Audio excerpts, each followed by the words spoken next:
श्री स्वस्थानी माता की स्वस्थानीको सबैभन्दा चर्चित अध्याय सुरु हुँदैछ है, ध्यानपूर्वक सुनौं। कति अरे 6औं अध्याय सबैभन्दा चर्चित अध्याय हो स्वस्थानीको। यो नभइदिए भए धेरै नारीहरूले जलेर मर्नु पर्दैन थियो मम्मी। यदि सतीले आफू जलेर नमर्या भए नेपालमा सती प्रथा आउँदैन थियो। कति 100औं वर्षसम्म बुढा मर्ने बित्तिकै त्यही चितामा जल्नु पर्यो। यही कारणले गर्दा हो। हजुर, सती प्रथा भएको त्यसै कारणले गर्दा हो।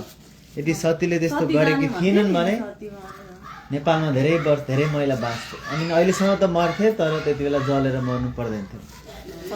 कुमारजी आज्ञा गर्नुहुन्छ, हे अगस्त्य मुनि, यस्तो किसिमसँग मैले त्रिपुरदास सुनाए, अब के सुन्ने इच्छा छ? यस्तो कुरा सुनि अगस्त्य मुनि बिन्ती गर्दछन्, हे कुमारजी, दक्ष प्रजापतिका 33 कोटी कन्या 33 कोटी देवताले विवाह गरे। सती देवीलाई विष्णु भगवानको छलले शिवजीले प्राप्त गर्नुभयो। श्री स्वस्थानी माता की। त्यसपछि सतीको मृत्यु के कारण परेर भयो, यस विषयमा सुन्ने इच्छा छ, सुनाइ बक्सियोस्। यस्तो आग्रह गरेको सुनि कुमारजी भन्नुहुन्छ, हे मुने, एक दिन दक्ष प्रजापतिले यज्ञ गर्ने इच्छा गरेको धेरै समय भयो। अब त्यो यज्ञ गर्ने इच्छा बलवती भएर सम्पूर्ण सामग्री तयार गरे।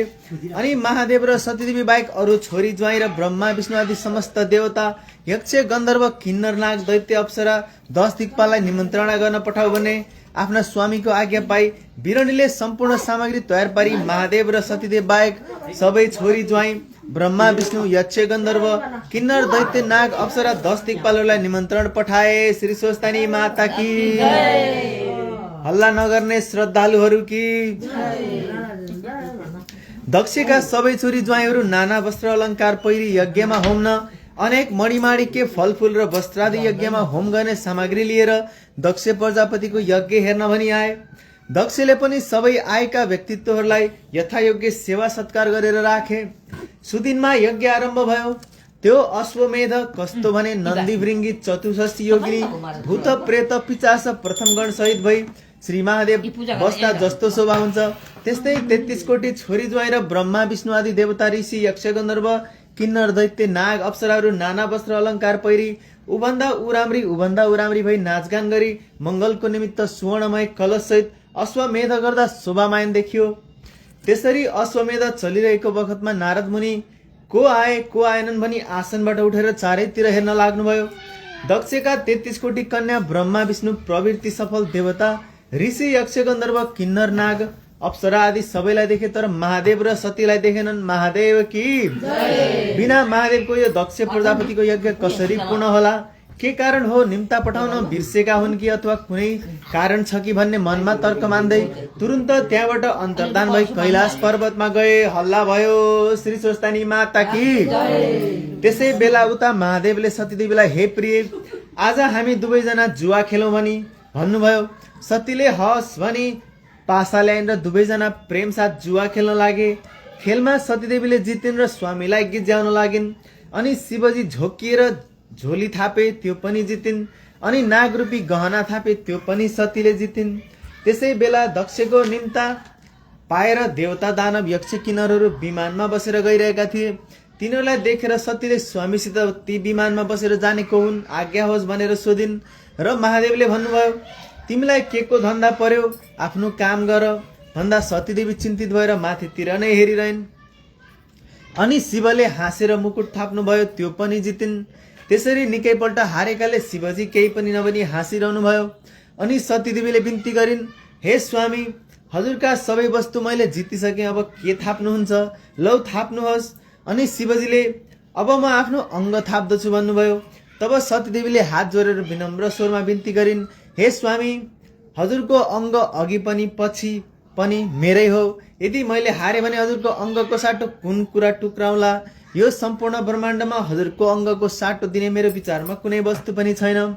फेरि हजुरको अङ्ग जुवा खेली जितेर आफ्नो बनाउनु पर्ने पनि केही आवश्यकता देख्दिन। जुन दिन मेरा माता पिताले तिल कुश सहित हजुरका हातमा राखिदिएका थिए, उसै दिनदेखि हजुरको अङ्ग मेरो र मेरो अङ्ग हजुरको भइसक्यो। यसमा कुनै शङ्का छैन र हजुरले आफ्नो अङ्ग थाप्नु पर्दैन। सतीदेवीको त्यस्तो स्नेहयुक्त वचन सुनेर महादेव प्रसन्न भई, धन्य तिमी भनेर जुवा खेल्न छाडी मिठा मिठा वार्ता गरेर कैलाशमा बसेका थिए। त्यसै बेला नारद मुनि पुगेर सती र शिवलाई साष्टाङ्ग दण्डवत प्रणाम गरी हात जोडेर उभिरहे। श्री महादेव कस्ता भने जटाको मुकुट बनाई बाघका छालाको पटुका कसेका, हात्तीको छाला ओढेर स्वर्गमा भस्म लेपन गरी स्थान स्थानमा सर्पका गहना लगाई, घाँटीमा नरमुण्डला माला पहिरी सतीदेवीलाई काखमा लिएर कोटी सूर्य झैं तेजले जाजोलवान भई नन्दी भृङ्गी भूत प्रेत डाकिनी साकिनी द्वारमा राखेर प्रथमगण सहित भइरहेका महादेवलाई नारदले देखेर हर्ष मानी बारम्बार चरणमा गिरी दण्डवत गर्दा भए। शिव भगवान की, सती माता की। त्यसरी नारदजीले भक्ति गरेको देखेर मनमा आनन्द मानी श्री महादेवले आज्ञा भयो, हे मुनि, तिम्रो भक्ति देखेर म प्रसन्न भएँ, जे इच्छा छ वर माग। तब नारदजी केही भन्न नसकी उभिरहनु भयो। तब के काम परेर यहाँ आयो भनी शिवजीले आज्ञा भएको सुनि नारदजी हात जोडेर भन्न लागे, हे शम्भु, म अरू के वर मागौँ, हजुरको भक्तिमा मेरो चित्त सदा लागिरहोस्। हे ईश्वर, म आउने कारण के हो भने दक्ष प्रजापतिले अश्वमेध यज्ञ गर्दा तीनै लोकका देवता यक्ष गन्धर्व किन्नर दैत्य नाग अष्टवसु वशिष्ठ आदि ऋषि र ब्रह्मा विष्णु एवं 10 दिक्पाल सहित सबै यज्ञ स्थलमा आएका छन्। मैले यज्ञ स्थलमा प्रदक्षिणा गरेर हेरे, हेर्दा केवल हजुर दम्पतिलाई मात्र देखिन र यज्ञका मुख्य भोक्ता कर्ता एवं फलदाता हजुरलाई किन डाकेनन् भनी आश्चर्य लागेर म त्यही कुरा बिन्ती चढाउन आएको हुँ। हे गौरी शङ्कर, यसको अर्थ केही बुझ्न सकिन भनी नारद मुनिले बिन्ती गरेको सुनि सतीदेवीले आफूलाई अत्यन्त अपमान गरेको ठानी श्री महादेवसित बिन्ती गरिन्, हे जगदीश्वर, नारायण प्रवृत्ति 33 कोटी देवता यक्ष गन्धर्व किन्नर नाग दैत्य अप्सरा र मेरा सबै बहिनीहरूलाई पनि डाक्दा हामी दुईजनालाई मात्र किन डाकेनन् भन्दै विस्मयका साथ आँखाबाट आँसु बगाइन् र मलिन मुख भएकी सतीदेवीलाई शिवजीले आज्ञा भयो, हे प्रिय, तिमी दुःख नमान, किनभने तिमी नरुचाइएकी छोरी, म मन नपरेको ज्वाइँ डाकेनन् त के भयो। यस कुरामा तिमीले आफ्नो अपमान मान्नु पर्दैन, तिम्रो म छँदैछु। दक्षको यज्ञमा गएर पो हामीले के पाउनु छ र नगएर पनि के होला भनी धेरै प्रकारले सम्झाउँदा पनि नमानेर, हे स्वामी, त्यस्तो आज्ञा नहोस्, मलाई त्यो अश्वमेध यज्ञ हेर्ने अत्यन्त इच्छा छ। आज्ञा भए नारदसित गई एकपटक हेरेर मात्र आउने थिए भनेर बहुतै जिद्दी गरी महादेवका चरणमा परिन्। अनि जगदीश्वरले फेरि भन्नुभयो, हे प्रिय, यस्तो हट नगर, किनकि विशेष गरेर तिमी आफ्नो स्वाभिमानमा रहेकी त्यहाँ अपमान होला। जाने काम नगर भनी अनेक किसिमले बुझाउँदा पनि नमानी नारायणका साथ लागि कैलाशबाट प्रस्थान गरिन्। पिताको यज्ञ स्थलमा पुगेर आदर साथ माता पितालाई ढोक दिई साह्रै चित्त दुखाई आँखाबाट आँसुका धारा बगाई मङ्गल वचन बोलिन्, हे माता पिता, हजुरले गर्न लागेको यस्तो ठुलो यज्ञमा पनि मलाई किन सूचना दिनु भएन? म के हजुरकी छोरी होइन र? मैले के अपराध गरे अथवा मेरा स्वामीले हजुरको के विराम गरिदिनु भयो? आज्ञा होस्। विष्णु प्रवृत्ति 33 कोटी देवता यक्ष गन्धर्व किन्नर दैत्य नाग अप्सरा र ऋषिमुनि एवं 10 दिक्पाल स्त्री पुरुष सबै डाकेर केवल हामी दुईजनालाई मात्र किन डाक्नु भएन? फेरि यज्ञका कर्ताधर्ता महादेव नै हुनुहुन्छ, उनी बिना हजुरको यो यज्ञ कसरी पूर्ण होला? यज्ञको फल दिने पनि उहाँ नै होइ बक्सिन्छ, देवताका देव पनि शिव नै होइ बक्सिन्छ, फेरि सृष्टिकर्ता पनि उहाँ नै होइ बक्सिन्छ। महादेव बिना गरेको यज्ञ निष्फल हुन्छ। यज्ञकर्ता नभएको यस्तो अशुद्ध यज्ञ किन आरम्भ गर्नुभयो? यसले हजुरहरूको कदापि जय हुने छैन। श्री महादेवलाई तुरुन्त डाक्न पठाउनुहोस्, अनि मात्र यज्ञको उद्देश्य सफल भई इच्छित फल प्राप्त हुनेछ। हे पिता, शङ्करलाई असङ्कर गरी थाल्नु भएको यो यज्ञ शङ्कर नभइकन पनि पूर्ण हुन्छ कि यो ब्रह्माण्डमा 2 शङ्कर छन्? यदि छन् भने मलाई आज्ञा होस्। फेरि मेरो स्वामीलाई नडाकेको कारण के होला? हे माता पिता, मलाई भन्नुहोस् भनी सतीदेवीले भनेको सुनि दक्ष प्रजापति भन्न लागे, हे पुत्री, त मनमा दुःख नमान, तेरो पति भोलानाथ यो यज्ञमा डाक्न योग्य छैन, किनकि 33 कोटी देवता यक्ष गन्धर्व नाग आदि अनेक रङ्ग बिरङ्गका वस्त्र र मणिमाणिक्यका साथ अनेक अपूर्व गहनाहरूले सज्जित भई श्रीखण्ड आदि सुगन्धी वस्तु लेपन गरी अनेक थरीका मङ्गल यात्रा गरी गन्धर्वद्वारा गीत र अप्सराहरूको नाच आदिले शोभित भएको यज्ञमा देख्नै घिन लाग्दो त्यो महादेवलाई कसरी डाक्ने? हे सती, तेरो स्वामी के ढङ्गको छ? देहमा खरानी घसी, कम्मरमा बाघको छाला बाँधी, हात्तीको छाला ओढी, 20 भाङ धतुरो खाई, राता राता आँखा पारी, जस्तो मन लागे उस्तै नाची, सर्पको गहना लगाउने, जटाको मुकुट कस्ने, मुण्डमाला पहिरी, दायाँ हातले डमरू बजाई, बायाँ हातले त्रिशूल समाई, भूत प्रेत आदि अघि पछि लगाई दिगम्बर मतवाला जस्तै जहाँ पायो उही पाउ राखी लाज नमानी हिँड्ने, यस यज्ञमा भने देवकन्या, नागकन्या, गन्धर्व कन्या र 13 सबै बहिनीहरू तथा 33 कोटी देवताहरूले शोभायमान यस्तो पवित्र यज्ञस्थलमा त्यस्तो देख्दै अशोभा हुने र घिन लाग्दो तेरो स्वामीलाई कसरी डाको भनी नडाकेको हो। फेरि तलाई मात्र डाको भने पनि ऊ पछि लागेर होला भनी तलाई पनि डाक्न सकिन। त दुःख नमान, फेरि तैले हाम्रो सेवा पनि गरेकी होस्, अपराध पनि केही गरेकी छैनस्, तेरो स्वामी त्यस्तो गतिको हुनाले नडाकेको हो। फेरि सृष्टि स्थिति संहार गर्ने महादेव हुन् र यज्ञको फल दिने पनि उनै हुन् भनिस्, त्यो कुरा होइन, त्यो त बहुला मात्र हो। यज्ञकर्ता श्री नारायण हुन्, सृष्टिकर्ता चतुर्मुख ब्रह्मा हुन्, स्थिति संहारकर्ता नारायण महाविष्णु हुन्। त्यो महादेव कहाँको देवता हो, त्यसलाई नडाकेर मेरो यज्ञ कसरी अपूर्ण होला। तेरो स्वामी महादेवलाई म कसै गरे पनि डाक्न सक्दिन, त्यसैले मेरो यज्ञमा के वरदान देला। 33 कोटी देवता ब्रह्मा विष्णु स्वयं उपस्थित छन् भनी दक्ष प्रजापतिले जगदीश्वर महादेवलाई क्षुद्र वचनले निन्दा गरेको सुनेर मनले सहन नसकी राता राता आँखा पारी क्रोधले नाग जस्तै लामो श्वास फेरि सुस्केर हाल्दै दारा केटी जुरुक्क उठेर भूमिमा लात्ताले हानी स्वामीको निन्दा गरेको सम्झी चित्तले सहन नसकी छातीमा मुड्कीले हानी शिव शिव भन्दै स्वामीको नाम उच्चारण गरी यज्ञ कुण्डमा हाम फाली प्राण छाड्दी भइन् श्री सती माता की अनि हिमालय पर्वतकी श्री मेनकाको गर्भमा बास लिन पुगिन्। इति श्री स्कन्द पुराणे केदारखण्डे माघ माधे कुमार संवादे श्री सुस्तानी परमेश्वर व्रत कथा सती देवी देव त्याग वर्णनम षष्ठो अध्याय नमः श्री सुस्तानी माता की छैठौं अध्याय पनि सक्यो है त।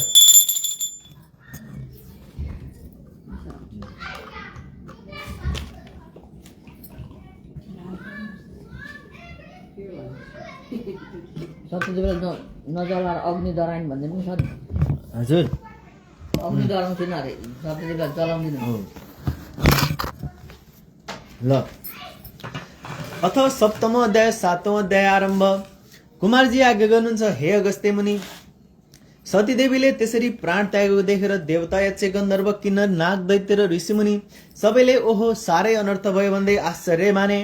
उसै बेला अकस्मात आँधी चलेर धुलो उडी आकाश ढाकेर विपरीत हावा चल्न थाल्यो। बिना बादलकै मेघ गर्जन लाग्यो। यज्ञमा उपस्थित सबै देवता यक्ष गन्धर्व किन्नर दैत्य नागहरू धुलो उडेर आँखामा परि हेर्न असमर्थ भए। वायुको वेगमा अडिन नसकी भूमिमा घोप्टिए। वायुको त्यो उग्र वेगले कतिलाई डराएर लग्यो, कतिलाई उडाएर लग्यो, कति भूमिमा पछारिए, कति रुन कराउन लागे। त्यस हुरीमा परेर कतिको हात भाँचियो, कतिको खुट्टा मर्कियो, कतिले भूमिमा टाउको टेक्न पुगे, कतिको मुख भूमिमा घोप्टिएर माटो खान लागे।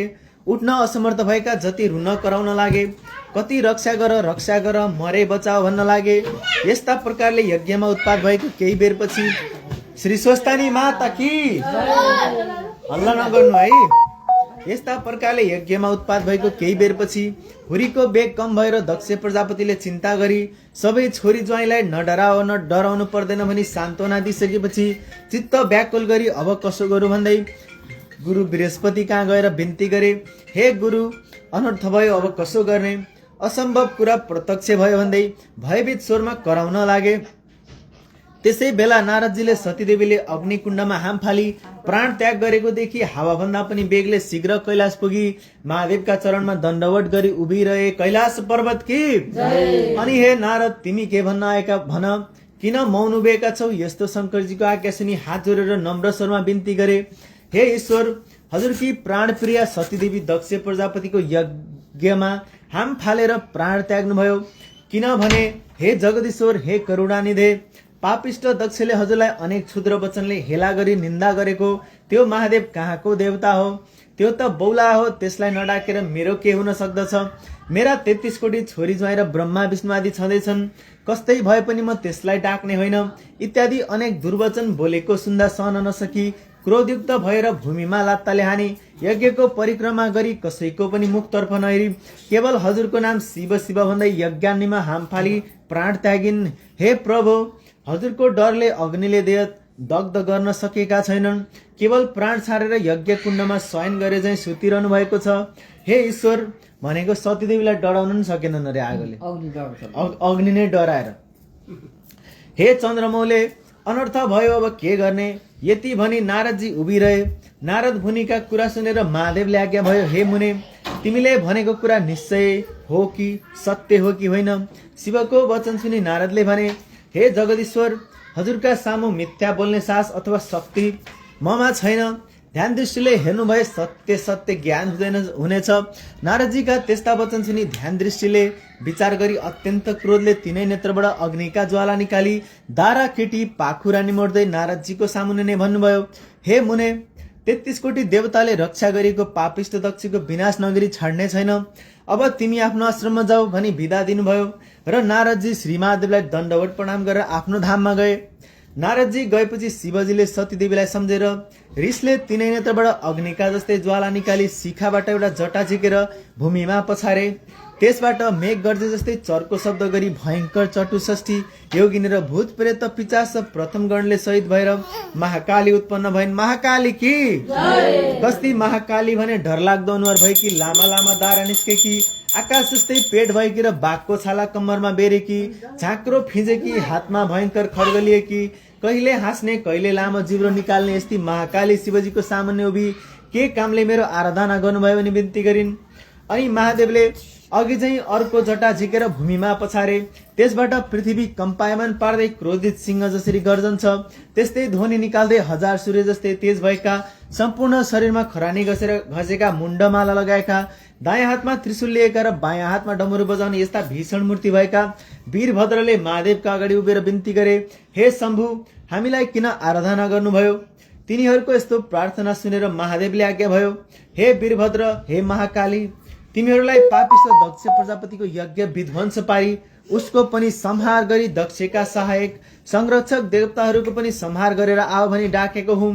अब तिमीहरू नन्दी भृङ्गी 64 योगिनी भूत प्रेत पिचास समेत भई दक्षको यज्ञ विध्वंस गर्न तत्काल जाओ।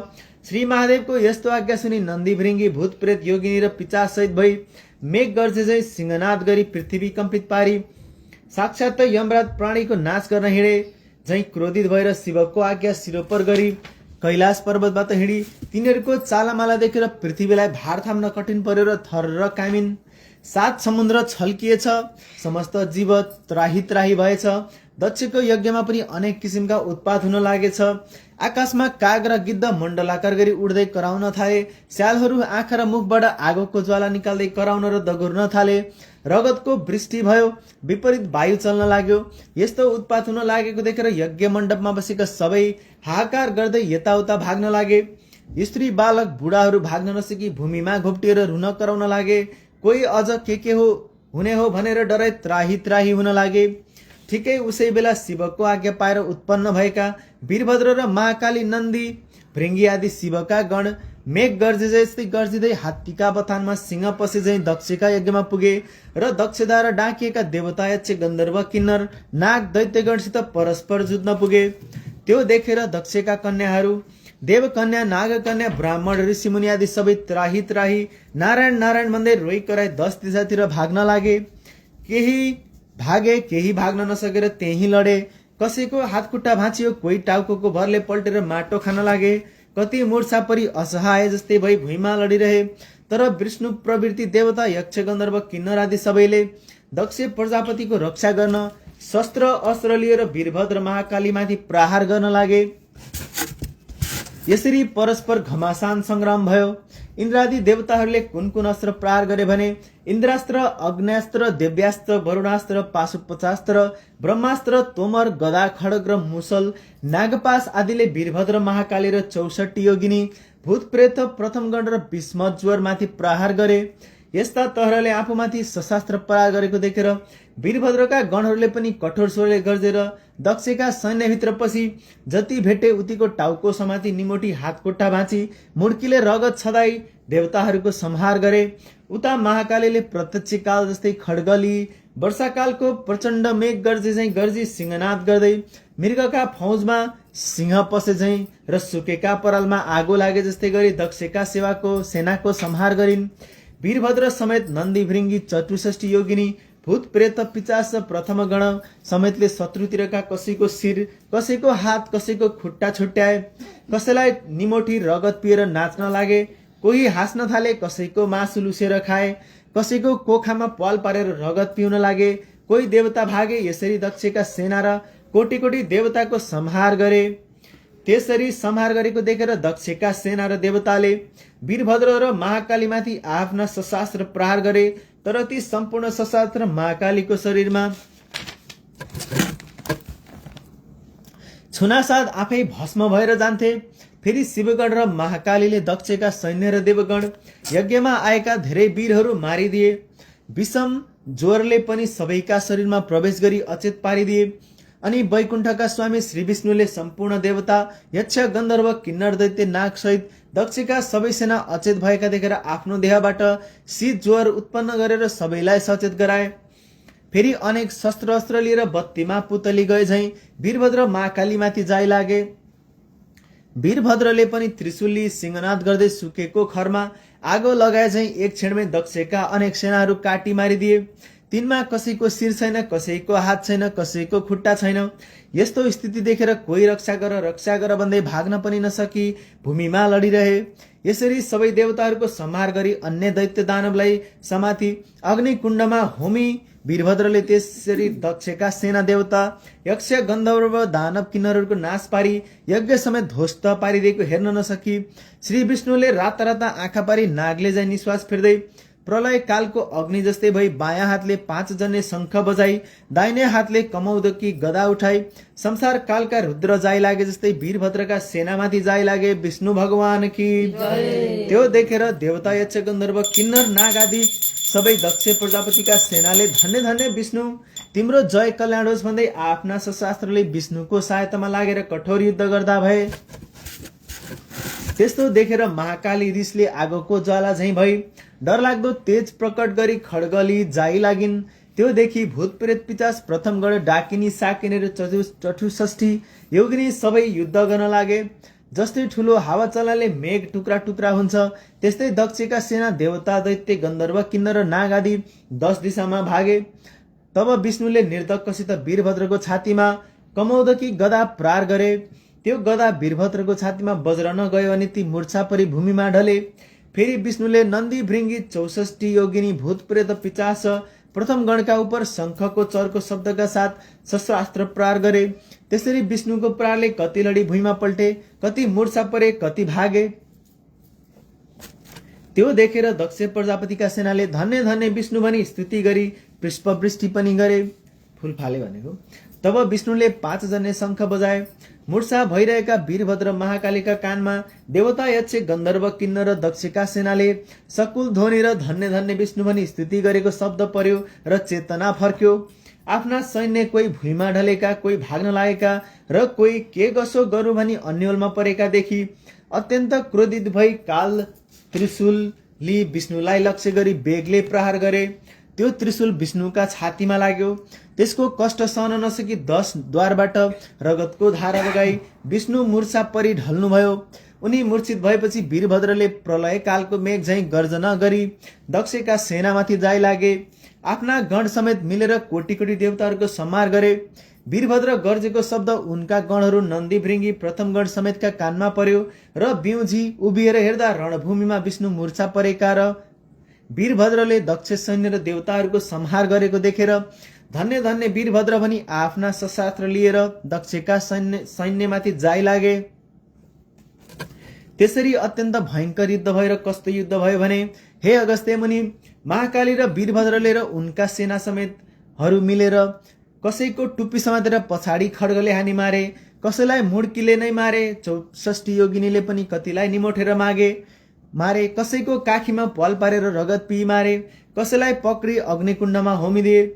यस्ता प्रकारले देवता, यक्ष, गन्धर्व, दैत्य, किन्नरको नाश गरेको वीरभद्रका सैन्यले जय जय भनी कराएको शब्द मूर्छा परेका विष्णुको कानमा पर्यो र मूर्छाबाट उठेर हेर्दा वीरभद्र र महाकालीले यज्ञ विध्वंस पारी देवताहरू र दक्षका सैन्य समेत नाश गरेको देखि अत्यन्त क्रोधित भई राता आँखा पारेर, हे पापिष्ट, आज तेरो नाश गरेर दक्षको यज्ञ पूर्ण पारी सबै देवता, यक्ष, गन्धर्व, नाग आदि सबैलाई सन्तोष दिनेछु।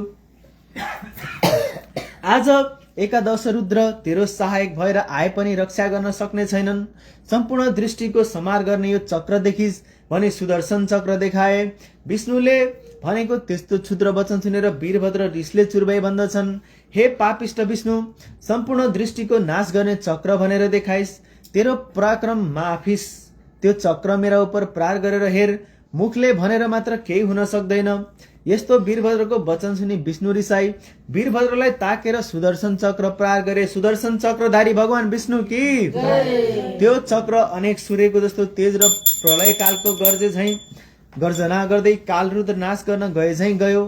त्यस्ता प्रकारले आएको त्यो चक्रलाई देखि नन्दी भृङ्गी भूत प्रेत 64 योगिनी प्रथम गणादि शिवगण त्राही त्राही वीरभद्र महाकाली भनी उनैका नजिक गए। जस्तो समुद्र मन्थनमा कालकोट विष निस्केर सबैलाई भस्म पार्न खोज्दा शिवले पान गर्नुभएको थियो, त्यस्तै त्यो चक्र आएको देखेर मुख बाइदिनाले वीरभद्रको मुखमा पस्यो र निल्न तयार भएकोदेखि विष्णुले चाँडो गरी वीरभद्रका मुखबाट सुदर्शन चक्रजीकी त्यहाँबाट अन्तर्धान भई वैकुण्ठ जाँदा भए। इति श्री स्कन्द पुराणे केदारखण्डी माघ माधमे कुमारक्ति संवादे श्री स्वस्तानी परमेश्वर व्रत कथा दक्ष सेना वदनानम सप्तम अध्याय। नमः श्री स्वस्तानी माता की, कैलाशपति शिवजी की, सती देवी की, ब्रह्मा विष्णु की, 33 कोटी देवता की, सम्पूर्ण मानवगण की। ल आजलाई यति गरौँ होला नि, कि सुन्ने अझै सुन्ने? ल ठिक छ, सानै रहेछ। ल अथ अष्टम अध्याय 8औं अध्याय सुरु भयो है त। कुमारजी आज्ञा गर्नुहुन्छ, हे अगस्त्य मुनि, विष्णु भगवान संग्रामबाट अन्तर्धान भएपछि बाँकी बचेका देवता यक्ष गन्धर्व किन्नर र दैत्य सबै हाहाकार गरेर 10 दिशातिर भागे। ती परस्पर भन्दथे, अब दक्ष प्रजापतिको प्राण रहन्न, किनकि नारायण जस्ताको सुदर्शन चक्र मिथ्या भयो। जुन चक्र लिई विष्णु खडा हुँदा स्वयं शिव पनि टिक्न सक्दैनथे, त्यस्ता नारायण पनि भागे। अब हाम्रो क्षुद्र पराक्रमले के होला, तस्मात् अब आफ्नो प्राण रक्षा गर्नु नै उचित हो भन्दै 10 दिशा भागे। नारायण सहित देवता यक्ष गन्धर्व नाग आदि आफ्नो जीवन बचाई भागेको देखि वीरभद्र नागले झैं निश्वास फेरी वर्षा कालको मेघ झैं गर्जी तत्काल दक्षको टुप्पी समाती भूमिमा ढलाइ बोध गराए। हे पापिष्ट दक्ष, तैले महादेवको अनेक निन्दा गरिस्, आफ्नै छोरीको हत्या गरिस्। तँ जस्तो पापी यस संसारमा खोजे पनि पाइन्न। त्यो बौला हो, उसलाई नडाके मलाई के होला भनी त्रिलोकका ईश्वरको निन्दा गरिस्। अब यस बखतमा तेरा रक्षक ज्वाइँहरू कता गए? तिनीहरूको सहायता मागी आफ्नो प्राण बचा। तेरो यज्ञ बिना शंकर नै पूरा गराउन्। अब तँलाई पनि यही यज्ञमा होम नसके हामीलाई सन्तोष होला भनी अनेक तरले बोध गराई दक्ष प्रजापतिको शिर काटेर अग्निकुण्डमा होमिदिए। यस्ता प्रकारले दुष्ट संहार गरेको देखि नन्दी भृङ्गी चतुष्टी योगिनी भूत प्रेत विश्वमजोर र महाकाली आदिले प्रसन्न भई शिव निन्दक दक्ष प्रजापतिको नाश गर्यो। धन्य धन्य वीरभद्र, तिमी समान वीर यस संसारमा दुर्लभ छन् भनी स्तुति गरे। त्यसपछि दक्ष प्रजापतिकी श्री वीरणीले आफ्ना पतिको शिर यज्ञ कुण्डमा होमिदिएको देखेर अत्यन्तै अधैर्य भई ठूलो हावा चल्दा केराको थाम ढले झैं पृथ्वीमा ढली मूर्छा परिन्। केही बेरमा चेष्टायो र शोक गर्न थालिन्। हे नाथ, मलाई यस अवस्थामा अनाथ तुलाई कता गयो? जगदीश्वर महादेवलाई यज्ञमा नडाक्दा यस्तो भयो। हे मूढ, व्यर्थको अभिमान मनमा लिएर शिवको निन्दा गर्दा आफू मृत्युमा प्राप्त भयो। मेरो यो गति भयो भनी अनेक प्रकारले शोक गरेर वीरभद्रसित प्रार्थना गरिन्। हे ईश्वर, हे वीरभद्र, मेरा पति दक्ष प्रजापति अज्ञानी मूढ र अभिमानी पनि हुन्। तिनलाई कुनै चेष्टा पनि थिएन। त्यस्ता मूढको नाश गरी हजुरको के कीर्ति होला? मलाई विधवा तुलाई हजुरको के नाश के ज्ञान होला? स्वामी वरदान दिनुहोस्। हे वीर, आफ्नो सृष्टि आफैले समार गर्नु अनुचित हो। सृष्टि स्थिति समार गर्ने महारुद्र पनि तिमी, महादेव पनि तिमी, आदि मध्ये अत्यन्त नभएका ब्रह्मा विष्णु शिव जे भने पनि तिमी नै हौ। हे भक्तवत्सल, मेरो मुख हेरी मेरा स्वामीको सबै अपराध क्षमा गरेर जीवनदान दिई सौभाग्यवती बनाउनुहोस् भनेर स्तुति गरेको इन्द्रादि देवताहरूले सुनि आकाशबाट पुष्पवृष्टि गरी हे वीरभद्र, दक्ष प्रजापतिलाई जीवनदान दिई वीरणीलाई सन्तोष दिनुहोस् भनी आकाशवाणी गरे। देवताहरूले त्यस्तो आग्रह गरेको र वीरणीको चिन्तित अनुहार देखेर मनमा करुणा उत्पन्न भएर वीरणीतर्फ हेरी वीरभद्रले भने, हे वीरणी, तिम्रो स्तुतिले म प्रसन्न भएर तिमीलाई स्वामी वर दिन्छु र तिम्रो स्वामीको शिर मैले अघि नै अग्निकुण्डमा होमिसके। अब यज्ञमा बलि दिएको बोकाको शिर जोडेर जीवित पारिदिन्छु, किनकि दक्षले जगदीश्वरको साह्रै निन्दा गर्यो। अत यो पशु हो, यसमा पशुकै टाउको जोडिदिन्छु। यस्तो वीरभद्रको वचन सुनि वीरणीले हुन्छ भनी अञ्जली जोरी उभिरहन्। अनि वीरभद्रले यज्ञशालाबाट बोकाको शिर मगाई पछिल्तिर मुख फर्काएर जोरी दक्ष प्रजापतिलाई जिलाइदिए भनेको जिलाइदिए भने पक्कै पनि बिउजाइदिए भने होला है त। दक्ष प्रजापति जीवित भएपछि बिरणीले मनमा सन्तोष मानी छाग मुग अर्थात् बोकाको टाउको भएका स्वामी सहित वीरभद्र र महाकालीलाई दण्डवत प्रणाम गरी आफ्ना घर गए।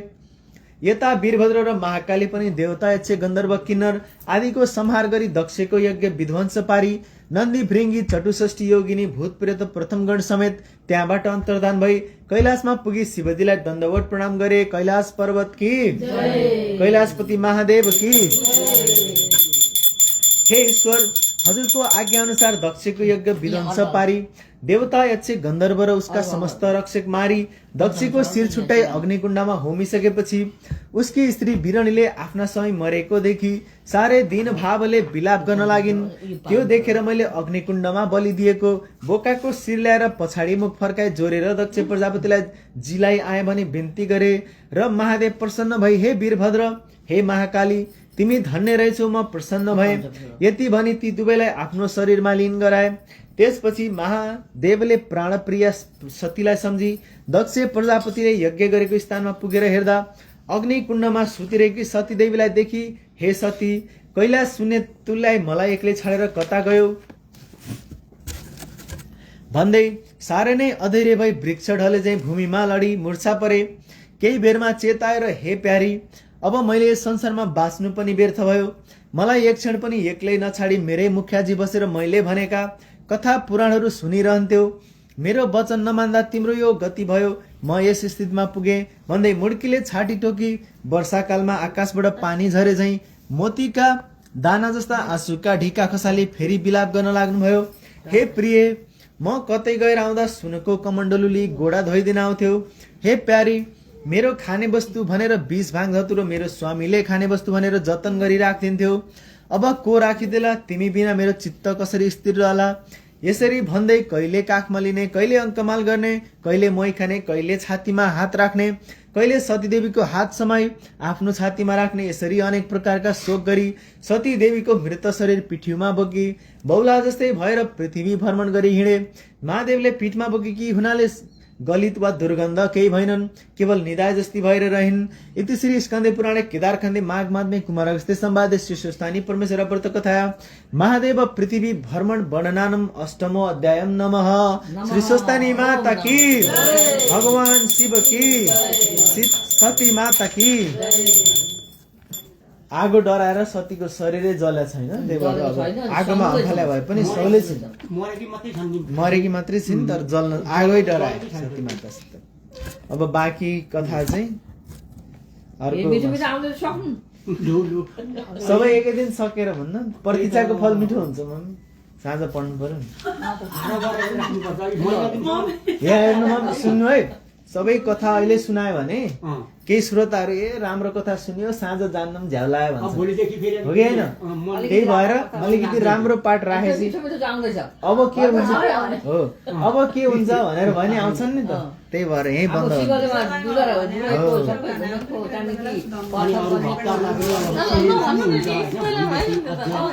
अब भन्नुहुन्न कथा। अनि शिवजीले चाहिँ अब त्यो मातालाई चाहिँ बोकेर हिँड्दाखेरि अब कहिले पनि उनलाई चाहिँ होइन कहिले पनि के अरे मान्छे मात्रै मरेको छ, अब केही भएको छैन। कुन भगवानले चाहिँ फेरि झिङ्गा प्रहार गरिदियो अनि झिङ्गाले अनि त्यहाँदेखि अंश खारो, त्यतिकै किरा लाग्यो अनि मात्रै शिर मासु झर्न थाल्यो। त्यहाँदेखि चाहिँ बोकेर हिँड्न कति वर्षसम्म होइन ब्रह्मा विष्णुले अब पछि भनौँला, पछि खाना कतिले मात्रै हुस्कायो नि। ल खासै हामीले खानु